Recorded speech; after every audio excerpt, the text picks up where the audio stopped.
আবারও কি বাঁচতে যাচ্ছে ভারত পাকিস্তানের যুদ্ধের দামামা? প্রতিবেশী পাকিস্তানের দিকে কড়া হুঁশিয়ারি ছুড়ে দিয়েছেন ভারতীয় সেনাপ্রধান উপেন্দ্র দ্বিবেদী। স্পষ্ট বলেছেন, ইতিহাসের পাতায় নাকি মানচিত্রে থাকবে পাকিস্তান, সেটি তাদেরই ঠিক করতে হবে।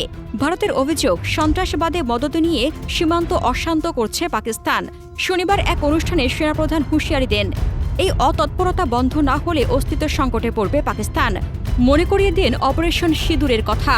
তবে জানান, সাধারণ পাকিস্তানিরা নয়, ভারতের লক্ষ্য কেবল সন্ত্রাসবাদীরাই। তবে সম্পূর্ণ উল্টো কথা বলছেন ভারতের সাবেক প্রধানের এস দুলাত। তার মতে, সন্ত্রাসবাদের দোহাই দিয়ে পাকিস্তানকে বিশ্ব থেকে বিচ্ছিন্ন করার ভারতীয় চেষ্টা হিতে বিপরীত হচ্ছে, বরং ভারত নিজে কূটনৈতিকভাবে কোণঠাসা হওয়ার ঝুঁকিতে রয়েছে এবং উল্টো পাক সেনা আসিম মুনির আন্তর্জাতিক স্বীকৃতি পাচ্ছেন।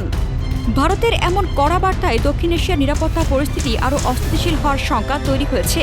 বাড়তে পারে সীমান্ত উত্তেজনা। ধারণা করা হচ্ছে, এখন যে কোনো ছোট ঘটনাও রূপ নিতে পারে বড় সংঘাতে।